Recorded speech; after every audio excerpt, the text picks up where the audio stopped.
Episode के आगाज में दिखाया जाता है वो लड़की नीना खाने के लिए टेबल पर बैठी होती है। साथ में सियाना भी खड़ी होती है।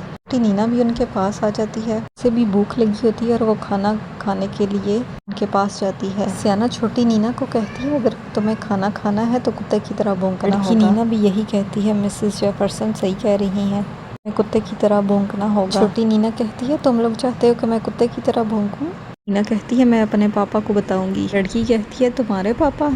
सबको क्लियर हो गया है कि वो मेरे पापा हैं। छोटी नीना कहती है वो मेरे पापा हैं, मैं पापा को बताऊंगी। मिस्टर शेन की आवाज़ आती है, वो नीना को पुकारते हैं। दोनों नीना मोड़कर पापा को देखने लग जाती हैं। शेन कहता है नीना इधर आओ मैं तुम्हें गले लगाऊं। वो लड़की छोटी नीना को बताती है देखो ये मेरे पापा हैं, मुझसे बहुत प्यार करते हैं। वो लड़की भागकर पापा के पास जाती है। छोटी नीना भी भागकर जाने की कोशिश करती है लेकिन सियाना उसको पीछे से पकड़ लेती है और उसको खींच कर पीछे कर लेती है और उससे से कहती है इधर से हिलना नहीं। अब शेन लड़की को कहता है नीना तुम पापा को मिस कर रही थी? डैडी भी तुम्हारे ही बारे में सोच रहे थे। कि कहती है जी पापा। शेन उसको गोदी में उठा लेता है।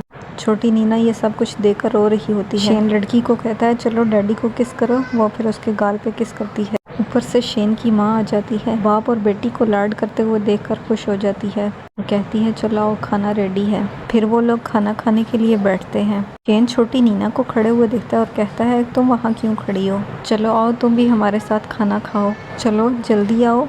शेन छोटी नीना को खाने के लिए बुलाता है। वो लड़की नीना उसको रोक लेती है और कहती है पापा वो खाना खा चुकी है। शेन की माँ कहती है अगर खाना खा चुकी है तो चलो हम सब अपनी फैमिली मिलकर बैठ के खाना खाते हैं। वो लोग खाना खाने के लिए बैठ जाते हैं और नीना वहाँ खड़ी देख रही होती है। फिर सियाना उसके पास आती है, उसको पीछे से धक्का देती है और कहती है तुम यहाँ खड़ी क्या कर रही हो, जाओ यहाँ से। फिर नीना वहाँ से चली जाती है। छोटी नीना को भूख तो लगी होती है लेकिन उसे कोई खाना नहीं खाने देता। वो पीछे मुड़कर उन्हें देख रही होती है खाना खाते हुए। पापा उस लड़की को कहते हैं नीना जो भी चीज़ तुम्हें पसंद है वो तुम खा सकती हो, मैंने घर में शेफ रखा है, जो भी चीज़ तुम्हें पसंद हो वो हर रोज़ तुम्हें बना कर देगा। लड़की खुश हो जाती है। सियाना भी हर चीज़ उठाकर उसके मुँह के आगे रख रही होती है।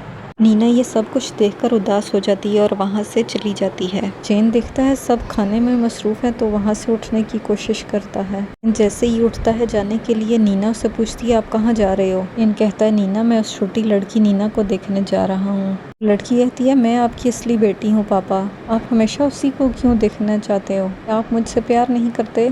कहकर वो लड़की वहाँ से चली जाती है। शेन उसको आवाज़ें देता रहता है लेकिन वो वहाँ से चली जाती है। शेन की माँ शेन को डांटती और कहती है तुम्हारे साथ क्या मसला है, ये नीना तुम्हारी असली बेटी है, कैसे तुम अपनी खुद की बेटी को रुला सकते हो? ये कहकर शेन की माँ भी वहाँ से चली जाती है। सियाना कहती है शेन नीना अभी मेंटल हॉस्पिटल से आई है, उसने अपनी माँ को भी खोया है, वो बहुत नाजुक मरहले से गुजर रही है, तुम्हें उसकी और ज़्यादा केयर करनी होगी। शेन सोचता है मुझे खुद नहीं पता मेरे साथ क्या मसला है, मैं क्यों खुद को रोक नहीं पाता उस छोटी नीना के बारे में सोचते हुए। मैं वाकई में बहुत अजीब होता जा रहा हूँ, मुझे अपनी खुद की बेटी को नहीं रुलाना चाहिए था, वो भी किसी और बच्ची के लिए। मुझे जाकर अब उसे तसल्ली देनी होगी। शेन वहाँ से चला जाता है। सियाना वहीं खड़ी होती है, उससे शेन की माँ आ जाती है, उसके हाथ में केक होता है, वो टेबल पर रखती है और सियाना को कहती है मुझे शेन की समझ नहीं आती, उस लड़की को यहाँ घर वापस लाया क्यों है, इसकी बिल्कुल भी ज़रूरत नहीं थी। सियाना ये सब कुछ देखकर खुश हो रही होती है क्योंकि वो यही सब कुछ तो चाहती थी।